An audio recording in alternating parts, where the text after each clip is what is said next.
शोभीच्या वागण्यामुळे सिद्धू असा काय निर्णय घेतो की शोभीची चांगलीच जिरते. तर या मालिकेच्या आजच्या भागामध्ये असं घडतं की अनुराधा श्रावणीला मुद्दाम चहा करायला सांगते. ती श्रावणीचे हाल करायला जाते, पण हाल होतात ते शोभीचे आणि तिच्या नवऱ्याचे. स्टोवचा भडका झाल्यामुळे श्रावणीचा हात पोळतो आणि ती मोठ्याने ओरडते.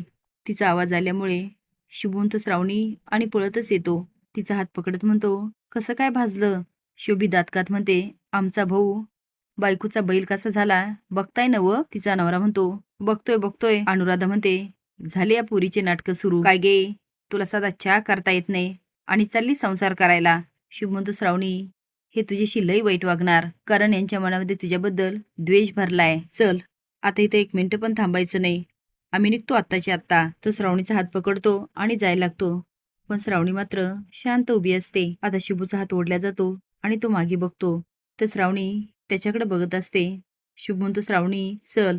ती नाही शुभू, मी इथून कुठेही जाणार नाही. हे माझं सासर आहे, मला जे काय भोगावं लागलं ना ते मी भोगेल.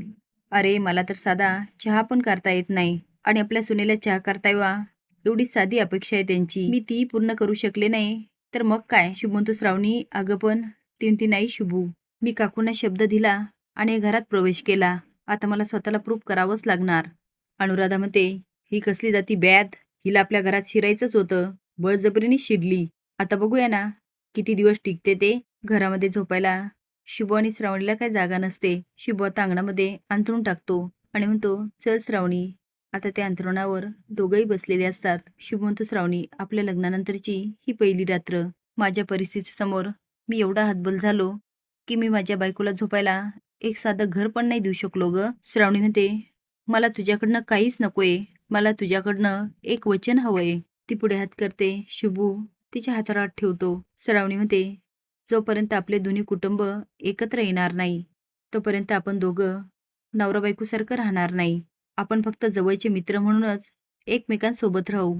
शुभू म्हणतो, दिला तुला वचन. इकडे मात्र नंदाकाची खूप तडफड चालू असते. ती हौशंभर पण ना श्रावणीशी सगळं नातंच तोडून टाकलं. आता ते शुभूपासून तोडून मी श्रावणीला घरी कसं आणणार. ते आता पुन्हा विशंभरकडे जाते आणि म्हणते, विशंभर एकदा ऐकून तर घे.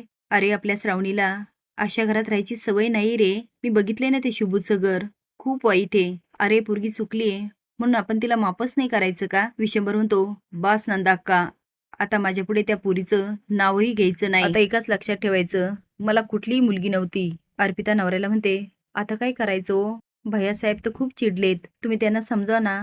तो म्हणतो, नाही आता भैयासाहेब कुणाचंही ऐकणार नाही आणि एका अर्थाने बरोबरच झालं. श्रावणी सुखाने संसार करेल. शुभ आणि श्रावणी बसलेले असतात तेवढ्यात स्वीटी येते आणि टाळ्या वाजवायला लागते आणि तेव्हा नवीन जोडप्याला बाहेर काढलं वाटतं. काय गे श्रावणी, शुभूशी लग्न करायचं होतं ना, जिरली का आता?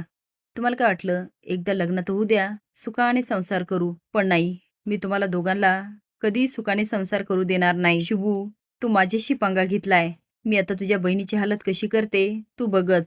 शुभ बोलणार तेवढ्या श्रावणी म्हणते, काय नाही स्वीटी, आता मी नवरा बायको आहात आणि सानिका ही शुभूची बहीण आहे, त्यामुळे तिचं काय करायचं काय नाही हे आम्ही आमचं बघू.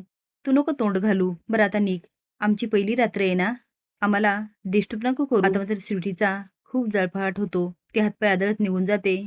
शुभ म्हणतो, श्रावणी आता सानिकाचं काय करायचं. श्रावणी म्हणते, काय करायचं म्हणजे इंद्रनीलशी लग्न. तो अगं पण तो इंद्रनील लग्न करायलाच तयार नाहीये. म्हणते, असं कसा तयार होणार नाही, त्याला सानिकाशी लग्न करावंच लागणार. त्याने जर तसं केलं नाही तर मी प्रूफ करेल की सानिकाच्या पोटात जे बाळ आहे ते इंद्रनीलचं. तू बघच आता मी दोघांचं लग्न कसं लावते. आता श्रावणी आणणार इंद्रनीलची अक्कल ठिकाण्यावर.